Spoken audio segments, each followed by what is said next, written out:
Thanks for joining me. My name is Dave Miller. I am the Unpleasant Blind Guy. I'd like to thank Mike Krallis, that's Mike Krallis on the Twitter, for kind words about my 9/11 special, Marking. Now, it's been a while since I've done long-form shows, and this one is also going to be different from my usual format because I'm going to be discussing a very important issue that will be affecting all Americans. If it's not next door to you now, our government is seeing to it that it will be soon, and therein lies the problem. What do you do when you were raised to believe that the words of Dr. Martin Luther King were not just words, but a philosophy to live by?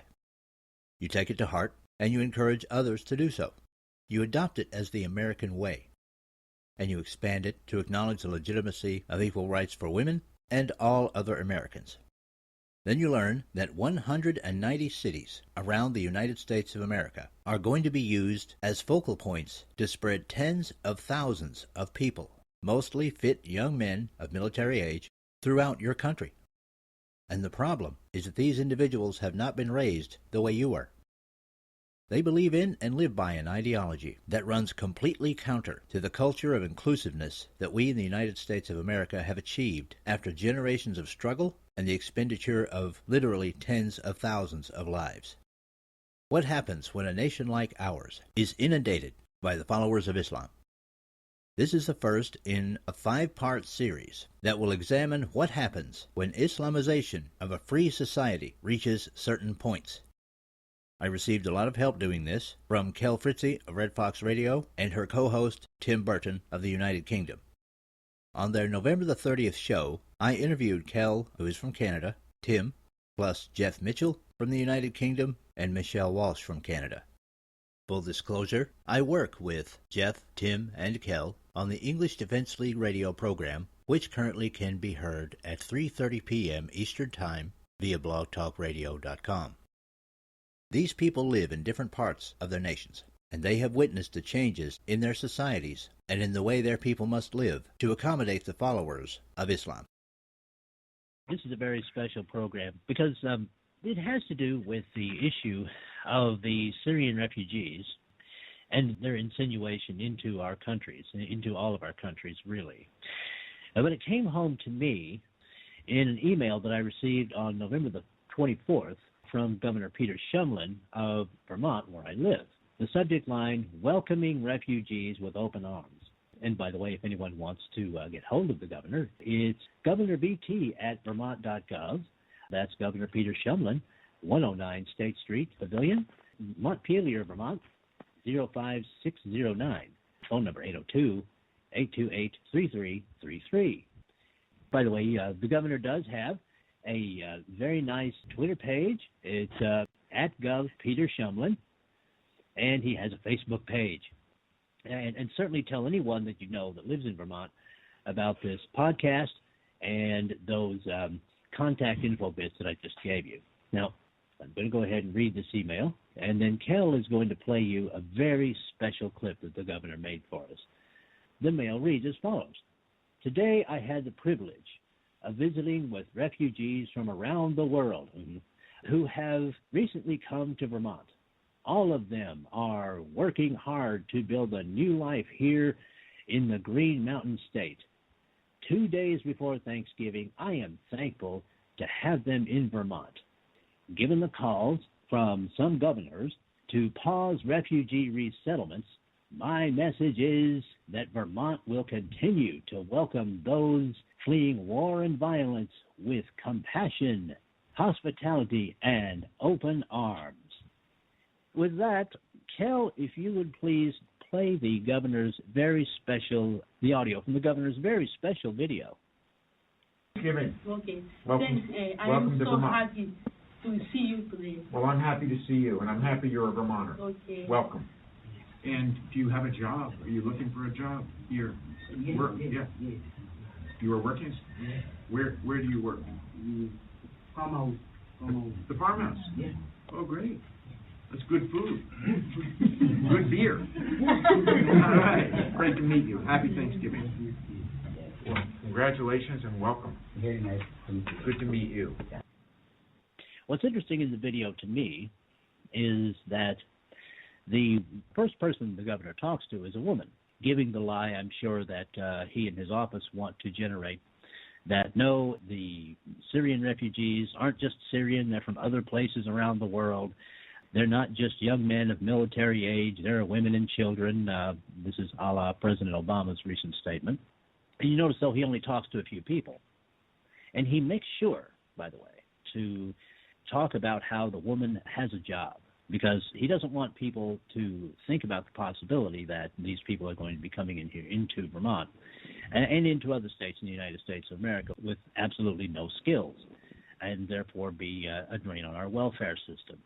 So it's a very tiny but a very clever little video that he has put out, and the wording of his email shows that he is very much looking forward to all of the votes that I'm sure that he believes that these people and their dependents soon to follow will generate, and their descendants also soon to follow. Now, what I did when I got this email was I did a lot of my research, and I was going to put out what I call an Unpleasant Blind Guy Conservative Bite. It's about a 5-minute show. And I got all my ducks lined up. Some of the source articles you're going to be able to find at UBG Contact on the Twitter. That's where you can contact me with comments, questions, show suggestions, Awesome American suggestions. It is the primary contact point for my show. Then I had a thought. It isn't enough for me to simply give you statistics and talk about the things that I've heard of, post news articles and things of that nature. What was needed to show not only the people of Vermont, but the people of the rest of the United States that this quick injection of Mohammedans into the United States of America will actually do damage to the multicultural and tolerant nation that we have become. And the best way I can think of to do that is to speak to some awesome Canadians, some awesome people from the United Kingdom, to show you how, on a personal level, the influx of Muslims into their countries has changed their lives personally, how it's changed their laws, and how it has changed their societies. Now, is St. Johnsbury, Vermont going to become Ramadi overnight? No, it won't. Is Burlington going to become Riyadh by next week? No. And Montpelier is not going to become Mecca by next month. But what I'm trying to show is that this sort of thing can happen.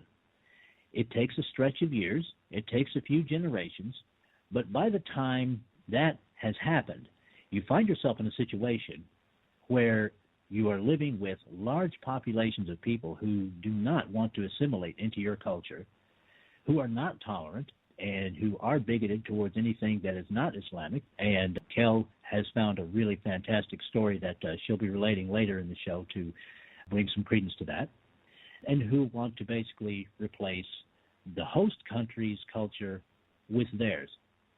So what I'm going to do is I'm going to begin, ladies first, with the host of this show, a podcast host, producer, and wonderful commentator on all things Islam, Kel Fritzi. Kel, I'm going to ask you, first of all, give me a little bit of background on yourself, where you grew up in Canada, and just the general area where you live right now. Let's just begin with that.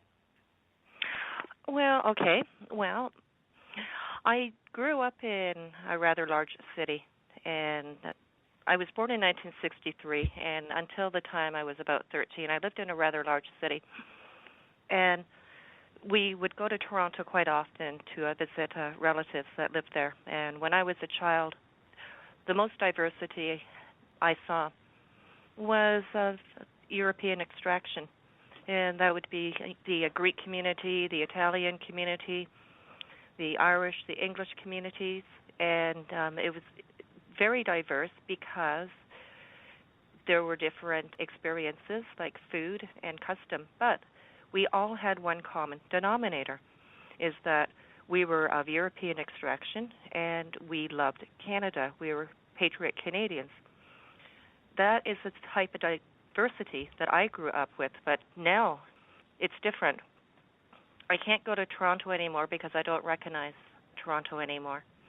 It's no longer a diversity. It's comprised of enclaves, and we are experiencing no-go zones in many boroughs of Toronto Thorncliffe in particular is now a huge Islamic enclave.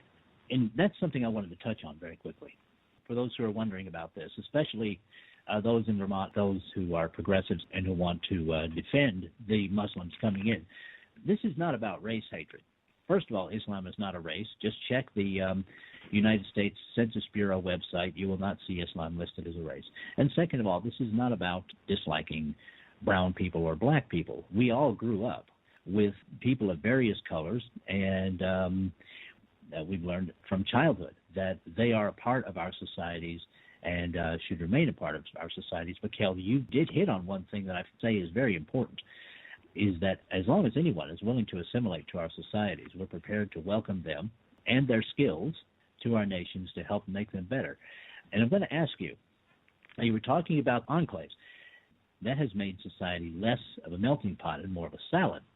Can you tell me a little bit more concerning how Islamization, at least the level of Islamization that you have in Canada now, has affected people directly as far as law and society go? In other words, the odd Muslim being offended at something and someone changing it, has that reached the force of law yet? And the things of that nature. Well, yeah, and I want to reiterate what you said, too, is that I have no problem with Muslims. Most Muslims I've met have been nothing but very pleasant people. It's my encounters with Muslims of authority which disturb me, and Muslims who are self-victimizing, which is disturbing. We've had a couple of incidents go on in Toronto in the last couple of weeks with the clash of cultures. Now, for the most part, like I say, Muslims are very pleasant people, and they do more or less mix into greater society, but I noticed that once they get amongst themselves in an enclave, that is more or less a position of authority in their eyes, and thus they make me feel unwelcome in my own country at times. And they are playing the victim card up quite nicely here in Canada. We have seen these examples when they utilize our human rights tribunals. They took Ezra Levant and Mark Stein to a human rights tribunal under Section 13, which is still active in Ontario, the province of Ontario and the province of British Columbia. Federally, the Conservative government removed it from their federal, as one of the statutes in the federal human rights tribunals or commissions, if you like. But it's just that there is also something that we're experiencing, and this is rather new to me, and it is that other ethnicities are starting to clash with the Islamic ethnicity. And yes, Kel, this is a question for you. Now, over the years, you've spoken of your human rights tribunals.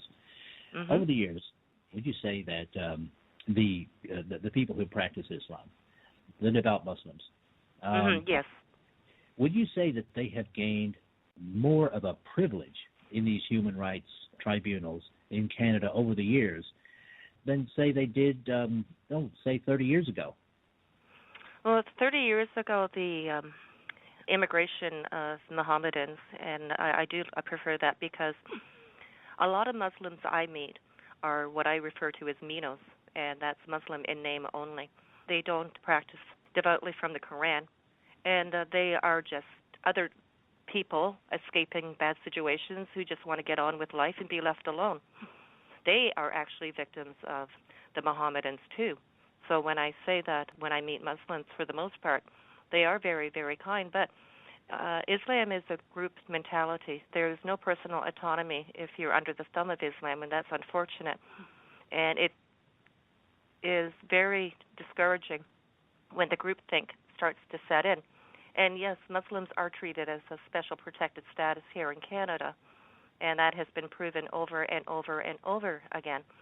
And that if a Muslim cries racism, everybody sits up, and everybody's on the bandwagon. Oh, we had xenophobia. Oh, you're an Islamophobe.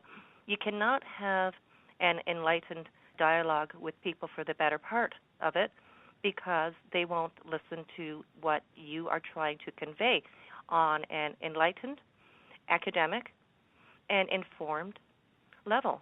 All they see is that you are a xenophobe or a racist or an Islamophobe, and it's an uphill battle for me in Canada and people like Michelle Walsh to try to convey to people that, look, we do have a problem here. We have a sociological problem. It is tearing the fabric of this country. They are trying to usurp our social norms, and they are getting away with it because we're allowing it. It's almost like we're apologists for being a proud country. Right, but that didn't happen, again, let's say 30 years ago. That didn't happen when the population of Muslims was very small. Am I not correct? That's correct. Right now, Canada, the Islamic population is sitting at 1.6%. And so they're fairly quiet, but we do have pockets that are making noise. And what they're doing now is that I think this is a new tactic. Well, it's an old tactic, but it's getting more attention because of the internet and social media and how it's operating now. And that if there is even one little slight, one perceived slight, they immediately go to the authorities or they go to the press. And now I have to admit, we are not lily white here. We have had problems with ignorant people attacking Muslim women, and I am so totally disappointed in the actions of those individuals. But we have other more profound examples in which if a Muslim even feels that they have been slighted when it is actually nothing more than an innocuous event, they go to the press or they go to the Human Rights Tribunal. I think when I mentioned Ezra Levant and Mark Stein and Maclean's Magazine, in particular Mark Stein and Maclean's Magazine, I think that that is a prime example in that Maclean's Magazine is a private publication. They can publicize whatever they want. And they publicized an excerpt from Mark Stein's book back then, America Alone. Well, the Muslim Student Association took offense to that, and they wanted equal say in Maclean's Magazine. And Maclean's is trying to explain, look, we publish what we will, and we are not at the behest of anybody, and we will not meet these demands. And thus, it went all the way to the Human Rights Tribunal. The legal jihad is alive and well in Canada. Right. You are saying that I do have a point here, in that as your population of Islamists has increased, they have begun to impinge themselves on the culture and demand that the culture bend to their will rather than assimilate into the culture. You've spoken of no-go zones in cities, and I want to reassure people that these are quite real. You might have been told that they're not. But as you're going to find out when I speak to Tim Burton and Jeff Mitchell and Michelle Walsh and as I'm speaking to Kel, but this is quite a real thing. And there have always been places in cities where anyone who walks has to be careful of criminals because there have always been high crime areas in cities. But a situation is arising now among Western nations where if you are not a Mohammedan and you walk into certain areas, your life may not be at risk, but almost everything else is. And this is a new reality in these countries, and it's becoming a reality here in the United States. Just go to certain parts of Michigan, and you'll see what I mean. For the people of Vermont, I don't think this is anything that we want here in our state, and that includes people in other states here in America. In Part 2, I interview independent writer and member of the Liberty GB Party of the United Kingdom, Mr. Tim Burton. That's it for this time. I appreciate each and every one of you. Thank you for listening, and may your God go with you. Goodbye.